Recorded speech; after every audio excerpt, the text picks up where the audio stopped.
제가 오늘 하는 강의는 번불안과 직장 생활에 대해서 직장인들을 대상으로 하는 번불안 강의입니다. 춤을 부르는 BGM을 까시네. 좋다.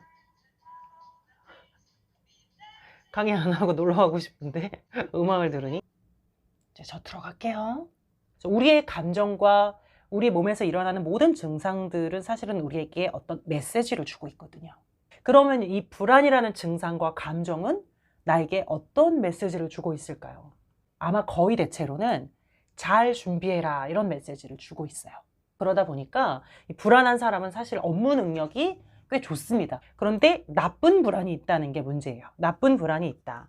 보고 또 봐도 준비를 하고 또 해도 계속 불안하고 그 스트레스의 수준이 굉장히 높아요.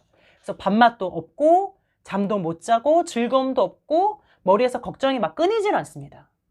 이거는 능률을 높이는 불안일까요? 아닐까요? 아니겠죠. 번불안은 뭐냐? 오늘의 주제가 번불안이잖아요. 이런 불안이 돌보지 않은 상태에서 쭉 지속되고 결국 불안의 대상이 없어진 불안을 번불안이라고 하거든요. 뭐 때문에 불안한지 잘 모른다는 거예요. 일반 불안은 대상이라는 게 있어요. 왜 불안한지를 내가 명확히 알아요. 근데 거기서 더 가면 사건이 없는데 불안한 거죠. 항상 걱정해요.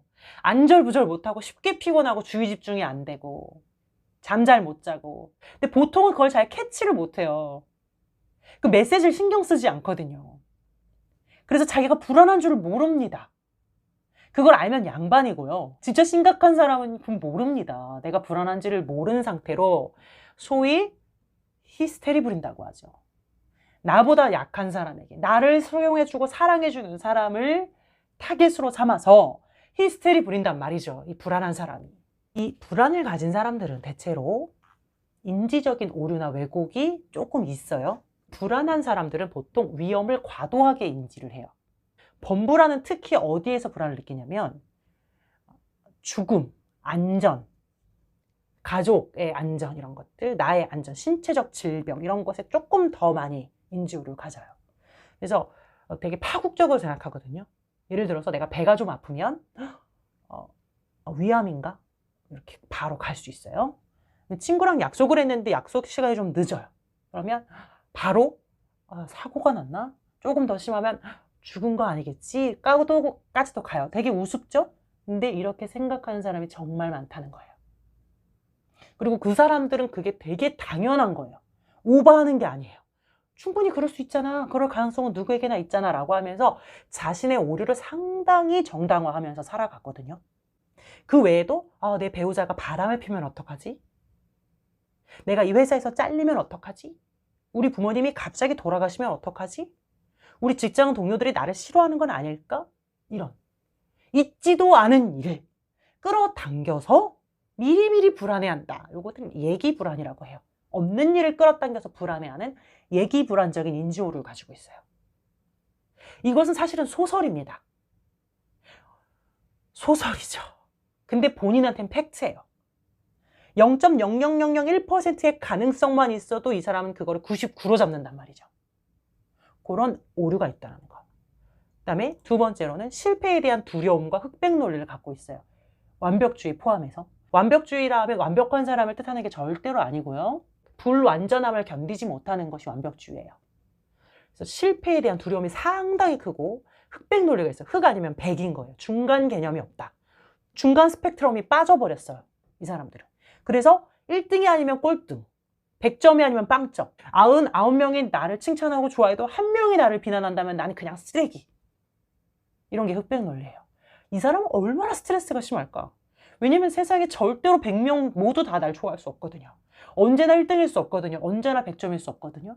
그러면 인생 사는 게 엄청 스트레스 받는 일의 연속이 될 수밖에 없어요. 엄청 힘들 겁니다. 세 번째는 거절과 비난을 과도하게 인지하는 오류를 갖고 있어요. 이 사람들은 거절을 거부로 인지할 겁니다. 내가 A라는 일을 부탁했을 때 이 사람이 A를 거절한 건데 받아들이기를 나를 거부했구나로 받아들인단 말이에요. 비난도 마찬가지예요. 내가 A라는 프로젝트를 했을 때 여기에 대한 비난, 정당하고도 합리적인 부정적 피드백을 받은 것뿐인데 이 사람은 인지하기를 나라는 존재가 비난받았구나. 그 존재의 비난으로 받아들여 버려요. 그러니까 이 사람은 누구에게 부탁을 하기도 되게 힘들어요. 왜냐면 부탁을 했다가 거절당하면 내가 존재가 거부당한 것이 돼버리기 때문에 그 한 번 한 번이 마치 애인에게 프로포즈하는 것만큼 긴장되는 일이죠. 누구에게 부탁하는 것 자체가. 내 존재를 걸고 하는 거예요. 그러니 당연히 부탁을 못 하겠죠. 거절도 못 하겠죠. 왜냐면 내가 너의 부탁을 거절하면 널 거부하는 것으로 인식하고 있기 때문에 상처 줄 수 없잖아요.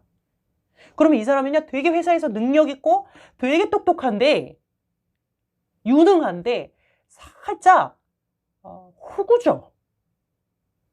왜?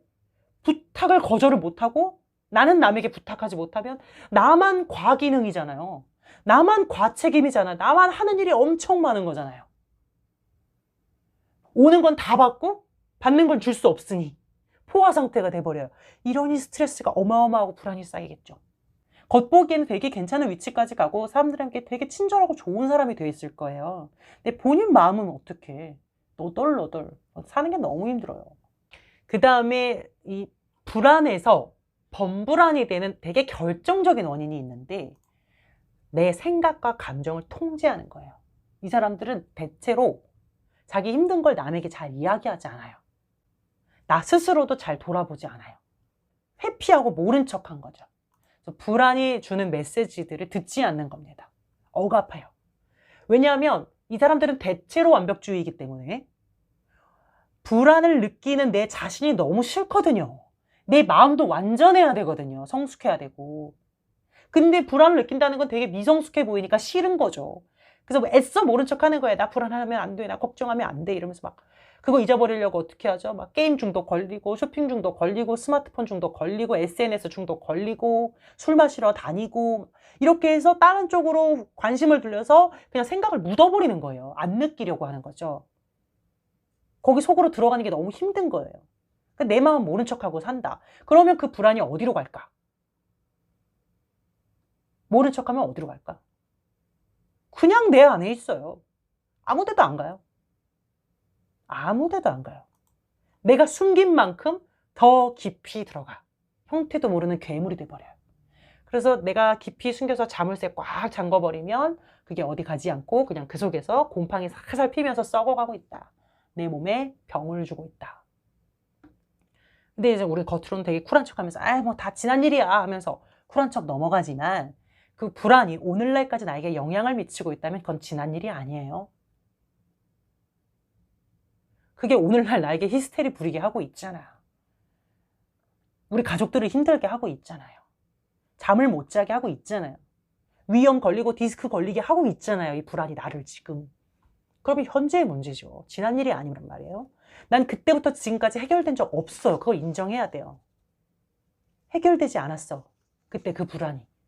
그냥 형태만 바뀌면서 계속 괴롭힐 뿐. 내 마음을 좀 솔직하게 봐야 돼요. 다 이유가 있는 불안이었고 메시지가 있었다. 근데 그걸 무시하고 내가 그 불안을 미숙하고 한심한 것으로 여긴다면 누가 날 돌보죠? 모든 감정은 이유가 있어서 온다. 그래서 건강한 방식으로 해소할 때 건강해질 수 있다. 억누르면 오히려 병이 된다는 점. 그게 곧 범불안이라는 겁니다. 억눌러서 형태가 없어진 불안이 되는 것이다. 마지막으로 시간이 생각보다 많이 갔어요. 여러분 답변을 성실하게 잘 주셔가지고 범불안 장애 극복하는 방법 대놓고 불안하시면 돼요. 지금 제가 말씀드렸죠. 불안을 받아들이시라고. 그리고 대놓고 그냥 걱정을 하시면 돼요. 이게 하나의 큰 솔루션입니다. 우리 범불안은 걱정을 억누르고 회피하고 모른 척해서 생긴 것이기 때문에 그걸 역으로 이용해서 그냥 걱정을 직면하라는 겁니다. 불안해하는 나 자신을 받아들이라는 것이죠. 왜 불안하면 안 되지? 불안해도 되거든요. 우울해도 되거든요. 그러면 어떻게 건강하게 이것을 해소할 수 있을지 제가 좀 간단하게 5가지만 말씀드려볼게요. 하나는 걱정 시간을 정해놓고 걱정을 하시는 거예요. 예를 들어서 나는 밤 10시가 걱정 시간이다. 10시부터 11시까지로 걱정 시간이라고 딱 정하세요. 그러면 10시 이전에 걱정이 들어올 수 있어요. 걱정이 들어올 때 딱 생각하는 거죠. 10시로 미뤄야지 하고. 그래서 하루 종일 걱정하지 않으면서도 걱정할 수 있는 방법이에요. 그다음에 11시가 다 됐어. 알람이 울렸어. 알람은 꼭 맞추세요. 사람이 생각보다 시간관념이 없거든요. 알람이 띠디디 울려서 이제 걱정 그만해야지 했는데 안 끝나서 생각이. 그러면 어떻게 하시면 다음날 10시에 해야지 라고 미루시면 돼요. 근데 이게 너무 오래 남은 것 같아서 조절이 안 될 것 같으면 하루에 2번 정하셔도 괜찮아요. 30분씩 나눠서 2번. 오후 2시, 오후 10시 이렇게 2번 나누셔도 되고. 그래서 그 시간에는요. 별별 생각을 다 하셔도 돼요. 아무 필터링 없이. 하나도 억누르시면 안 되는 거예요. 그 시간은. 괜찮아요. 왜냐면 11시면 그만할 거니까. 글을 써도 좋고 혼자 말로 해도 좋고. 근데 그것도 에너지가 좀 있어야 글 쓰고 말하거든요. 그나마 에너지도 없으면 그냥 생각만 하셔도 괜찮아요. 이렇게 하면서 하루 종일 걱정하지 않으면서 대놓고 걱정하는 방법이다. 두 번째는 좋은 불안과 나쁜 불안을 분리해서 생각하는 거예요. 내게 오는 모든 불안을 다 나쁘다고 생각하면 못 살아요. 내가 너무 부적절해서. 이 불안은 지금 필요한 불안이었어. 능률을 높이는 거야 라고 캐치를 하시고 받아들이시면 훨씬 나아요. 근데 나쁜 불안은 조금 제거를 해야겠죠. 어떻게 구분할 수 있을까? 그래서 이 문제의 해결책이 있냐 없냐, 지금 이 생각이 파국적이냐 아니냐를 한번 따져보세요. 예를 들어서 내가 내일 프레젠테이션이 있어서 지금 너무 불안해. 이러면 해결책이 있어요. 뭐예요? 오늘 겁나게 연습을 하면 돼요. 10번이고 20번이고 하면 돼요. 물론 그것도 정상적인 건 아니지만요. 내가 그렇게 할 수밖에 없는 사람이라면 그냥 받아들이고 하시면 돼요. 아마 그러면 다음날 되게 잘하실 거예요. 그런데 만약에 이제 해결책이 없는 생각이라 하면 내가 60, 70 돼서 내가 그때 연금만 받아가지고 살 수 있을까? 내가 이직을 할 수 있을까? 이게 지금 해결책이 있어요? 없어요? 없어요. 이런 불안. 그걸 구분해야 된다는 거예요. 구분해서 쓸데없는 불안은 10시에 하세요. 10시에. 좋은 불안은 지금 그 메시지를 받아들이고 행동으로 옮기시면 되고요. 그리고 괜찮은 불안이었는데도 파국적으로 생각한다면 나쁜 불안이 될 수 있거든요.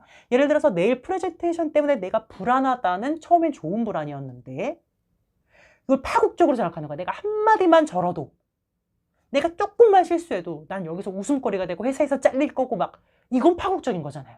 이건 나쁜 불안이에요. 이런 것들은 이제 동료하고 나누고 하면서 좀 생각을 교정해 나가는 습관을 갖는 게 좋거든요.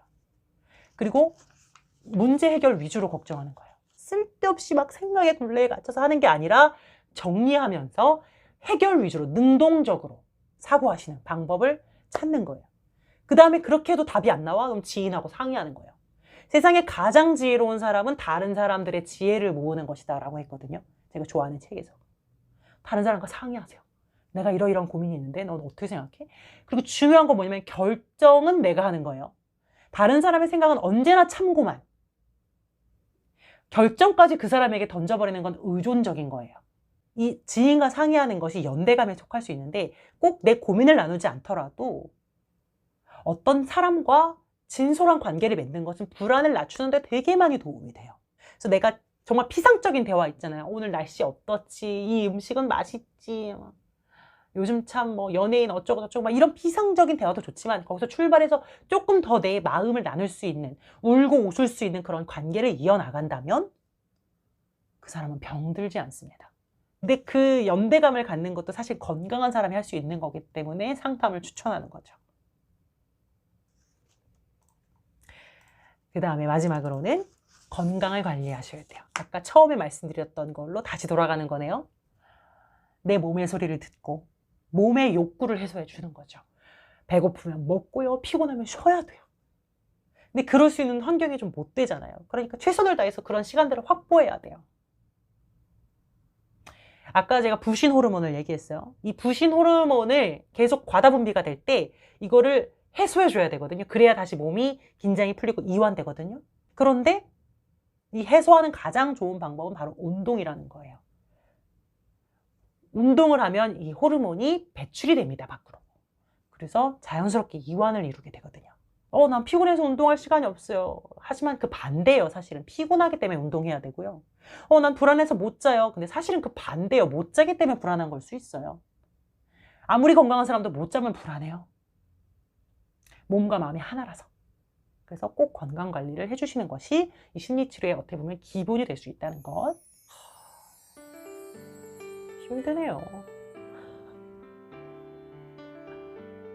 만족스러운 강의를 한다는 건 참 어려운 일이에요.